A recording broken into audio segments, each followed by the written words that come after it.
జగన్మోహన్ రెడ్డి సింహం అట్లవాడు. పులివెందులో పుట్టినాడు సింహం ఎట్లవాడు అంటే జగన్మోహన్ రెడ్డి రావుడు సింహం అట్లవాడు. సింహం కడుపు పుట్టినాడు కాబట్టి చెప్తాండా పులివెందులో పుట్టినాడు. అన్న వైఎస్ఆర్ మాకంత రైతులు మేలు చేశాడు. ఎప్పుడు రైతు రుణమాఫీ చేసినాడు. ముందు మాకు మాఫీ చేశాడు. మేము ఎవరికి తప్పులు పట్ల మేము బాగున్నాం. రైతు రుణమాంగా బాగున్నాం. రుణమాఫీ అంటే పక్కాగా చేసినాడు. ఎవరు? వైఎస్ రాజశేఖర రెడ్డి.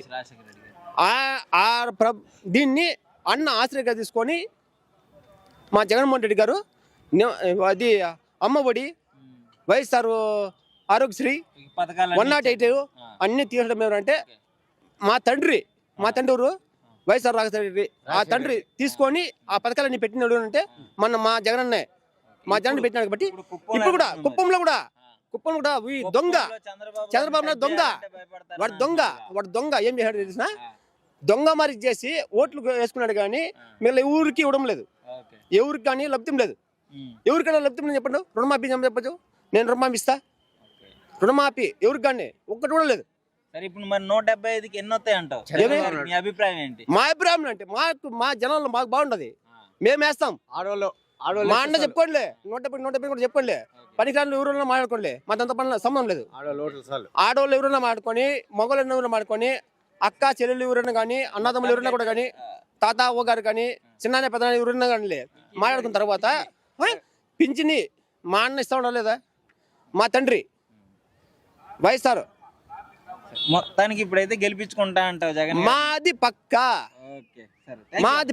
మనం తెలుసుకోవచ్చు కంచెల శ్రీకాంత్ రెడ్డి గారు అతనేది ఉమ్మడి ప్రకాశం, నెల్లూరు, చిత్తూరు జిల్లాలో గెలిచినటువంటి ఒక ఎమ్మెల్సీ క్యాండిడేట్. కానీ అతను ఏం చేస్తున్నాడు, కుప్పంలో చంద్రబాబు నాయుడు కోసం సంకనాకుతూ అతన్ని గెలిపి చేయాలనుకుంటున్నాడు. కానీ తనని గెలిపించినటువంటి ప్రజల్ని మోసం చేస్తూ ఈ కుప్పంలోనే ఉంటున్నాడు. ప్రతి ఒక్కరూ ఆలోచించండి ఒకసారి. చంద్రబాబు నాయుడు కోసం పనిచేసే చంద్రబాబు నాయుడు కూడా గెలిస్తే తన సొంత నియోజకవర్గం కోసం ఉపయోగించుకుంటాడు తప్పితే ప్రజలకు ఏమీ చేయడు.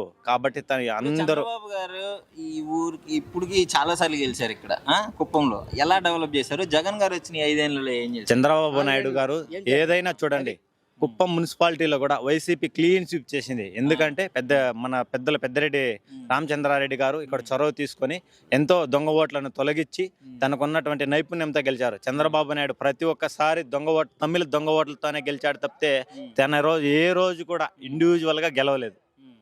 ఇప్పుడు పెద్దిరెడ్డి రామరెడ్డి మన చంద్రబాబు గారికి ఆయనకి వర్సెస్ అనే మంచి పోటాపోటీగా జరుగుతుంది.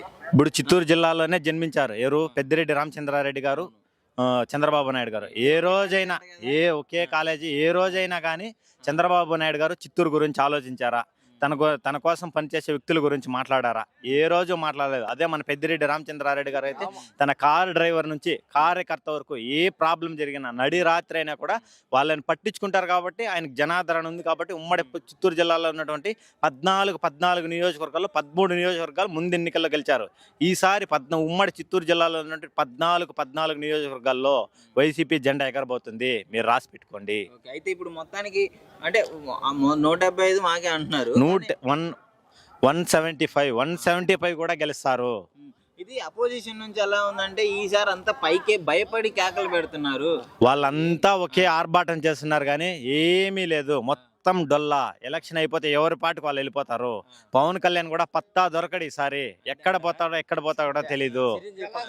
పవన్ కళ్యాణ్ గారు ఈసారి భీమవరంలో పోటీ చేస్తారు. భీమవరం చేయని, భీమిలి చేయని, విశాఖపట్నం చేయని, ఎక్కడైనా చేయని తన ఓటమి తథ్యము. గలాస్ పై సింకులో పడుద్ది పక్కా ఖచ్చితంగా. తన నిజమైన జన సైనికులు అంతా కూడా మేము చెప్పేది ఒకటే, మిమ్మల్ని వాడుకొని వదిలేస్తాడు పవన్ కళ్యాణ్. అతనికి సహకరించద్దండి. ఇప్పుడు ఇక్కడైతే మాత్రం జగన్ గారి గెలుపు కన్ఫర్మ్ అంటావు? కన్ఫామ్ గా గెలవబోతుంది సార్ కుప్పం కూడా. చంద్రబాబు నాయుడు శాశ్వతంగా రాజకీయాలకు దూరమయ్యే ఎలక్షన్ ఇది. తన జీవితంలో చివరి రోజుల్లో ఎందుకు ఈ రాజకీయాల్లోకి వచ్చాను అనేసి చాలా దుర్భర జీవితాన్ని గడుపుతాడు ఈ ఎలక్షన్ లో మాత్రం. అన్న చెప్పండి, ఎక్కడి నుంచి వస్తున్నారు? మాది పలంనేరు నియోజకవర్గం, పెద్ద పంజాని మండలం. చెప్పు, ఏంటి జగన్ గారు అంటే? జగన్మోహన్ రెడ్డి అంటే ఇంతకు ముందు చాలా మంది సీఎంలు వచ్చిపోయినారు. చంద్రబాబు నాయుడు గారు ఉన్నారు కానీ సీఎం వచ్చినా కూడా మెయిన్ స్కూల్కి స్టూడెంట్లకి ఫస్ట్ చేస్తాడు అన్న. ప్రజలకి పక్కన పెట్టండి, స్టూడెంట్ నెంబర్ 1లో ఉన్నారు ఇప్పుడు. ఇంతకుముందు తెలుగు మాత్రం ఉండింది, అది మీకు కూడా తెలుసు, నాకు కూడా, మేము కూడా చదువుకోలేదు. స్టూడెంట్కి వచ్చేసి తెలుగు మాత్రం ఉంది. ఈ జగన్మోహన్ రెడ్డి గారు వచ్చేసి జగన్మోహన్ రెడ్డి ఇంగ్లీషు, తెలుగు, హిందీ ప్రతి ఒక్క దీనిలో కరెక్ట్గా స్టూడెంట్కి చేస్తాడన్న. మనకి ప్రజలకి చదువుకోలేకుండా ఎట్లనే కానీ ముఖ్యం వచ్చి స్టూడెంట్, ఆరోగ్యశ్రీ, ముస్లింలకు పింఛన్కి చంద్రబాబు నాయుడు గారి సీఎంగా ఉన్నప్పుడు దీనికి పోయి ఆఫీస్లోకి పోయినాక పింఛన్ తీసుకొని సాయంత్రం వస్తూ ఉన్నారు. ఇప్పుడు 1వ తారీఖు వచ్చిందంటే పింఛన్ ఇంటికి వస్తూ ఉంది వాళ్ళు. దానికన్నా ఇంకేం కావాలా జగన్మోహన్ రెడ్డి సీఎం అయ్యాక?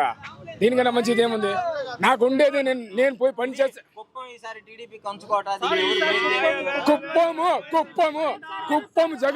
జగన్మోహన్ రెడ్డి ఈసారి బ్లాక్ బస్టర్ గా గెలిచేది భరత్. ప్రభుత్వం 5 ఏళ్ళు ఎలా అనిపిస్తుంది అసలు? కుప్పంలో ఈసారి ఎవరు గెలవబోతున్నారు అనుకుంటున్నారు? మాది పక్కన పలమనేరు కాన్స్టిట్యున్సీ. మామూలుగా మాదంతా కుప్పంకి మాకు అంతా 2-3 కిలోమీటర్ డిఫరెన్స్ లో కుప్పం కాన్స్టిట్యున్సీకి మాకు 2-3 కిలోమీటర్ల మా పల్లె. కుప్పం కాన్స్టిట్యున్సీకి మాకు 2 కిలోమీటర్ల దగ్గరలో ఉంటాయి మా పల్లెలంతా. వాస్తవంగా చంద్రబాబు నాయుడు ఇక్కడ పోటీ చేసినప్పటి నుంచి ఎంత అభివృద్ధి జరిగిందో, జగన్మోహన్ రెడ్డి కరోనా వచ్చి 5 ఏళ్ళ పరిపాలన అయితే 3 ఏళ్ళ పరిపాలన సాగింది. కరోనా కష్టకాలంలో ఈ చంద్రబాబు నాయుడు గారు కానీ, ఈ టీడీపీ నాయకులు గారు కానీ ఎవరు కూడా ఈదులోకి వచ్చి ప్రజలకు సేవ చేయాలని చెప్పి ఏ రోజు కూడా అనుకోలేదు. మహానుభావుడు జగన్మోహన్ రెడ్డి గారు ఆ కరోనా కష్టకాలంలో కూడా అధికారులని వాళ్ళ ప్రాణాలు గుప్పెట్లో పెట్టుకొని వచ్చి ప్రజలకు సేవ చేసి ఎంతో, అసలు అంత విపత్తు రాదు ఈసారి, రాకూడదని కూడా అందరూ మనం కోరుకున్నాం. అట్లా విపత్తులోనే చంద్రబాబు నాయుడు వచ్చి ఇంకా కుప్పం ప్రజలు ఏమని చెప్పి మాట్లాడుతున్నా ఎప్పుడు పాపని పోలేదు. అసలు కుప్పంలో మరి అసలు ఎన్నిసార్లు గెలిచాడు కదా చంద్రబాబు గారు, ఏమేం చేశాడు? జగన్ గారు వచ్చిన తర్వాత ఏం చేశాడు? అసలు మేము చెప్పకూడదండి. ఆయన ఒకనొక సమయంలో అన్నాడంట, ఒకనొక సమయంలో మామూలుగా అంటాడంట, కుప్పం ప్రజలైతే ఇక్కడైతే దుగ్గు ఒక్క వేసే వాళ్ళు ఎక్కువ ఉంటారు, మనమైతే ఇక్కడ పోతే గెలిచేయచ్చు అని చెప్పి ఎప్పుడు అనుకుంటా ఉంటాడంట. మామూలుగా అది ఆయన కాన్సెప్ట్. ఇప్పుడు మారిందా లేకపోతే అట్నే ఉందా? ఇది జగన్ బ్రాండ్ అండి. జగన్ బ్రాండ్ లో ఇవంతా దుగ్గు ఒక్క పైన మనం నిజంగా నేను ఒకటి అనుకుంటా ఉన్నా. మేము స్టేట్ బ్యాంక్ వెళ్ళామన్నా, బ్యాంకులోకి వెళ్తే ప్రతి ఒక్కరు కూడా పాపం ఎప్పుడు బ్యాంక్ రావాలి కూడా ఈరోజు బ్యాంక్ వస్తాడంటే జనరేషన్ ఎంత పెరిగిపోయిందని. ఏదంటే అక్క చెల్లెలకి, అన్న తమ్ములకి ఏదో ఒకటి డబ్బులు బ్యాంక్ వచ్చి ఈరోజు పేదోళ్ళకి పెత్తందాలకి మధ్య యుద్ధం అనేది ఇదే అండి. పేదోడు కూడా ఈరోజు బ్యాంక్ వచ్చి వాడు కూడా లేవాదేవి తెలుసుకుని వాడు బ్యాంక్ చూస్తా ఉంటే కారణం ఒక జగన్మోహన్ రెడ్డి గారు మాత్రమే. 100% కుప్పంలో కూడా 100% గెలిచే ఛాన్స్ అయితే ఉన్నాయి, గెలుస్తాడు కూడా.